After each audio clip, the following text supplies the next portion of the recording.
Pois é, abrimos essa edição do Jornal Jovem Pan falando sobre como foi o dia dos candidatos na corrida ao Palácio do Planalto.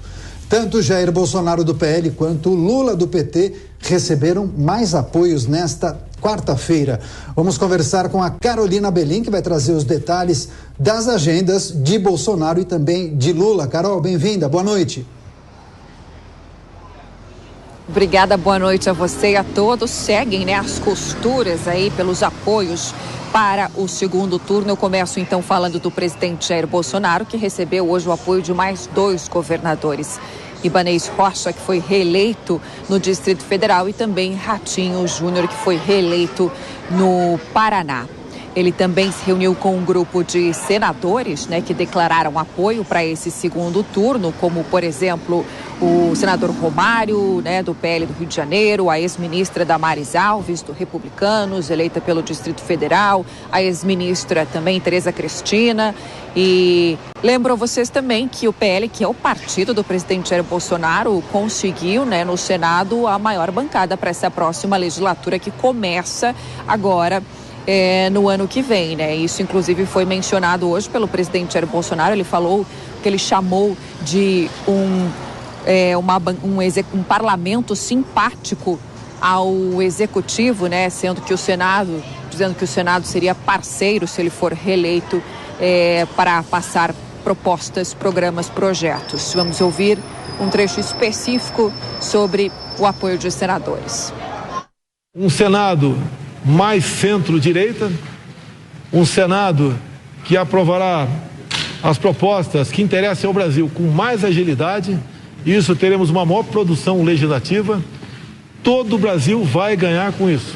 Se durante a pandemia, uma guerra lá fora, uma crise hidrológica enorme, nós conseguimos avançar com o parlamento simpático ao executivo, com o executivo também simpático ao legislativo. Várias propostas aprovadas, vários marcos, como o do saneamento, o da cabotagem, o da ferrovia, reformas outras aprovadas. Durante a pandemia, um trabalho excepcional de grande parte do parlamento, atendendo às necessidades do povo.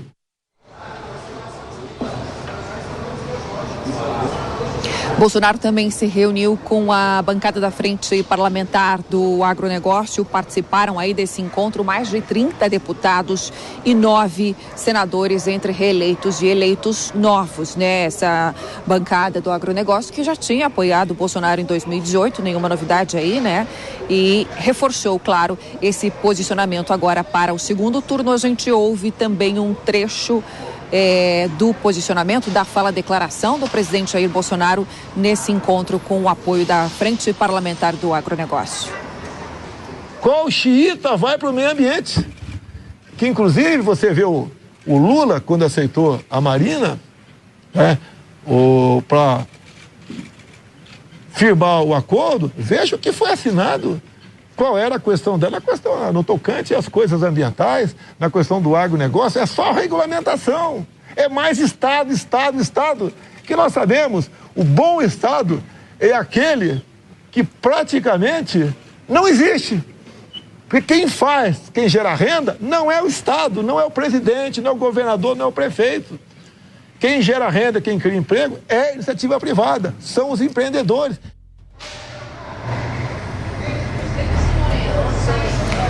Na live agora de noite, o presidente Jair Bolsonaro voltou, entre os temas abordados aí nessa transmissão ao vivo, voltou a questionar e a criticar as pesquisas eleitorais, inclusive a pesquisa que saiu hoje, do IPEC, dando já a vantagem para Lula. O Bolsonaro, questionou as pesquisas que saíram antes do primeiro turno e voltou a questioná-las, então, na live. Passamos agora, então, para as atividades do candidato do PT, Luiz Inácio Lula da Silva, que também recebeu mais apoios nesta quarta-feira. Um deles, então, do FHC, o ex-presidente tucano, Fernando Henrique Cardoso, que utilizou as redes sociais para divulgar o apoio, postou fotos junto com o Luiz Inácio Lula da Silva. São duas postagens, numa delas aparecem os dois no momento mais atual, o outro mais antigo, em outra foto os dois bastante jovens fazendo distribuição de jornais e uma legenda dele falando que foram necessários brasileiros corajosos para lutar pela democracia. Simone Tebet, do MDB, também oficializou hoje o apoio ao petista. Tebet disse que o apoio dela não é por adesão. Ela reiterou as críticas que fez a Lula durante a campanha, mas disse que a decisão foi tomada porque ela não vê no presidente Jair Bolsonaro alguém que defenda a democracia ou a Constituição brasileira. Vamos ouvir Simone Tebet. Pela coragem que nunca me faltou, peço desculpas aos meus amigos e companheiros que imploraram pela neutralidade neste segundo turno, preocupados que estavam e estão com eventual perda de algum capital político. Meu apoio não será por adesão.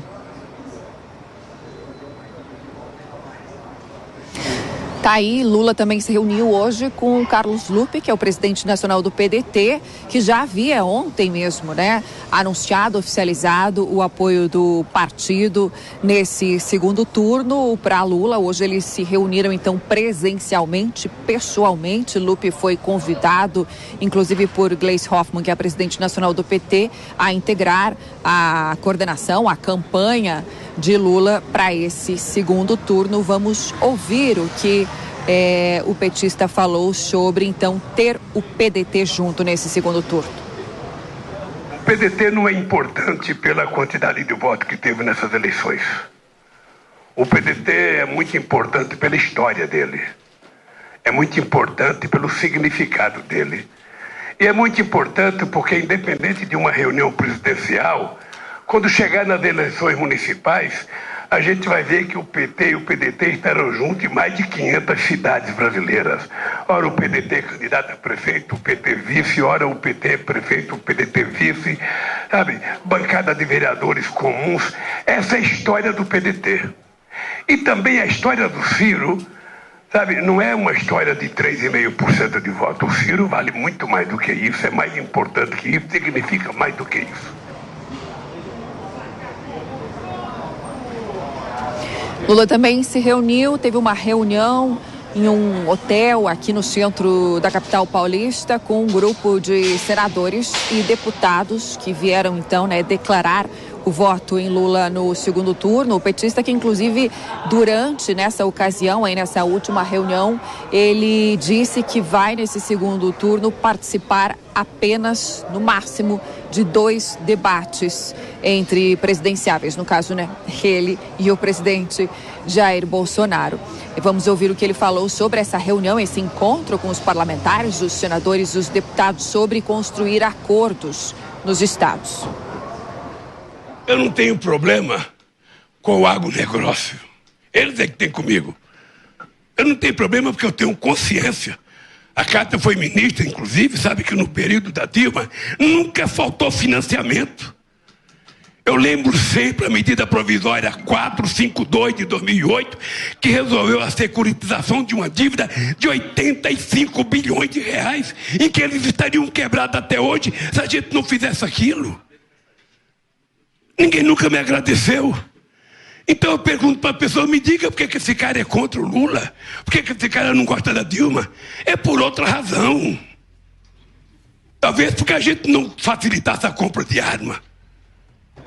Não é por falta nem de financiamento. No nosso tempo de governo, comprava uma coletadeira para pagar 2% de juros ao ano. Hoje paga 14%, paga 18%. Depois dos destaques das agendas dos candidatos à presidência da República, momento de análise e de opinião com o nosso time de comentaristas. Quero agradecer demais a participação de Cris Grêmio, diretamente do Paraná. Seja muito bem-vinda. E também Miguel Daúde, que fala aqui de São Paulo. Daúde, eu vou começar com você essa rodada. Queria que você analisasse essas notícias trazidas pela Carolina Belim em relação aos apoios manifestados para o candidato do PT, Lula. Então, Simone Tebet, a candidata derrotada do MDB, hoje formalizou esse apoio, bem como alguns integrantes do partido que liberou seus diretórios e também os integrantes da sigla para que apoiassem quem eles desejarem.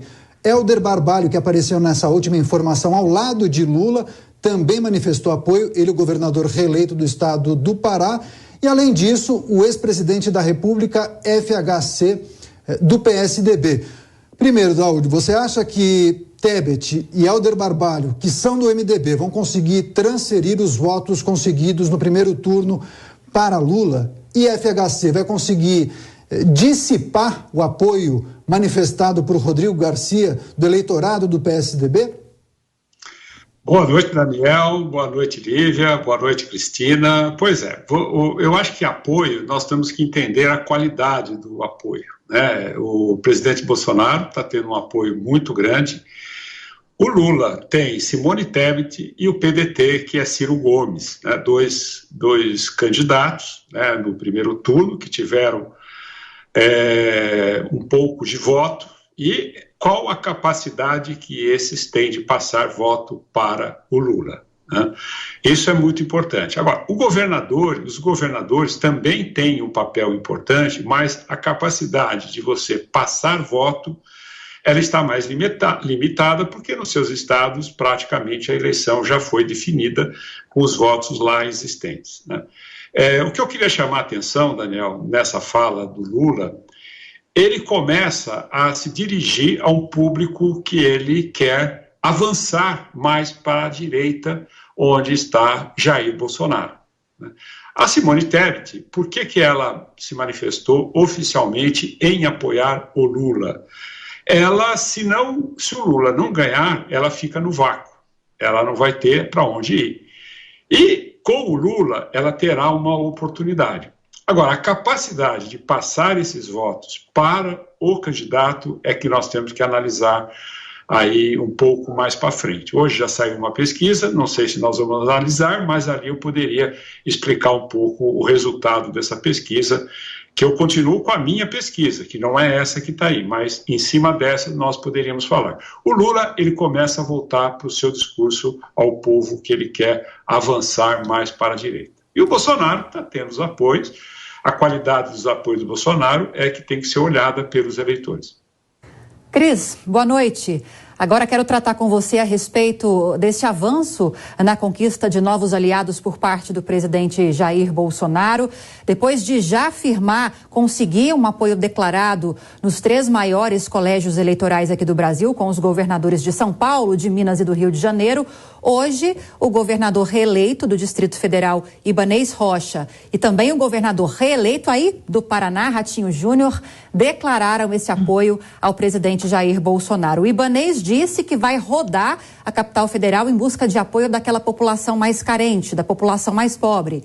Já Ratinho Júnior, você sabe melhor do que eu, disse que vai conseguir reunir o apoio de pelo menos 70% dos prefeitos do estado, além de lideranças católicas e também evangélicas.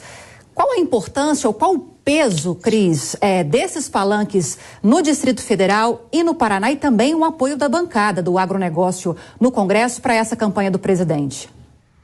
Muito importante, né, Lívia? Boa noite para você, Daniel, Miguel e a nossa audiência. Muito importante pelo seguinte, vamos lembrar que o ex-presidente Lula recentemente, em sua campanha de primeiro turno, disse que a sua primeira medida, quando ele estava no salto alto, ainda crente que ia ganhar no primeiro turno, né? Sua primeira medida ia ser reunir governadores para apaziguar o país. Veja que há muitos governadores que estão com o presidente Bolsonaro e realmente um presidente eleito precisa reunir os governadores, precisa ter diálogo com o legislativo e espera-se também uma paz com o judiciário, que nesse governo não foi possível, porque o judiciário declarou guerra ao executivo e também, de certa forma, se aliou com o legislativo, com uma ala do legislativo para atacar o executivo. Então não houve nesse governo, mas o ideal é que o governante que assuma tenha um bom diálogo com os representantes dos outros poderes. E em se tratando de executivo, quem é que são os representantes do executivo? Presidente da República, governadores e prefeitos. Aí falar pelos apoios que ele recebeu, né? Além desses importantes estados do Sudeste aí, que são os maiores colégios eleitorais, pegando o caso do Paraná, que eu conheço bem por estar aqui, Ratinho Júnior foi eleito com quase 70% dos votos, 69, alguma coisa, reeleito, né? Então, uma aprovação altíssima, e ele foi reeleito com maioria de votos em 95% dos municípios paranaenses, são quase 400, são 399 municípios. Então veja que é sim um apoio muito grande, ele fala ali de 70% dos prefeitos estariam com ele, significa que ele já tem esse alinhamento. Na Assembleia Legislativa do Paraná também a bancada do governo é muito maior, e foi boa parte dela reeleita, e os novos deputados também são apoiadores, em sua grande parte, do governador Ratinho. Então, isso acontece também com as bancadas de Minas, esse pessoal todo não está mais preocupado em se reeleger ou se eleger e vai para a rua agora atrás do candidato majoritário que estão apoiando. Eu queria fazer um comentário em cima uma comparação entre o que os dois falaram no seu dia de campanha, né? Bolsonaro enfatizando que o Senado mais a centro-direita vai facilitar a aprovação de reformas. Ele diz, imagine só, com pandemia, com guerra lá na Ucrânia, com questões importantes afetando o Brasil, a gente ainda assim conseguiu aprovar.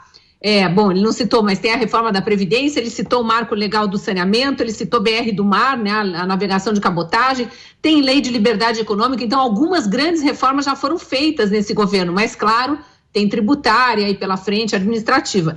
Enquanto isso, e criticou os institutos de pesquisa, obviamente precisa criticar, né? Enquanto isso, o ex-presidente Lula tentando puxar para si uma bandeira branca com Ciro Gomes, que ele atacou absurdamente, roubou o voto no final da campanha de primeiro turno aí, dizendo que Ciro não é uma história de 3,5% dos votos, vale muito mais do que isso. Ele chama para si um aliado altamente constrangido, tal qual Simone Tebet, que também chega ali com um discurso muito em cima do muro, tô indo porque meu partido me mandou, é quase isso, né? Lembrando que a Simone Tebet, há poucos dias, teve que se confrontar com uma realidade terrível trazida pela vice dela, pela candidata a vice, a senadora Mara Gabrilli, que associou Lula à propina paga para que um suposto mandante de um assassinato do ex-prefeito Celso Daniel ficasse calado. Então, tem coisas muito sérias aí que pesam sobre essa adesão de Simone Tebet à candidatura Lula.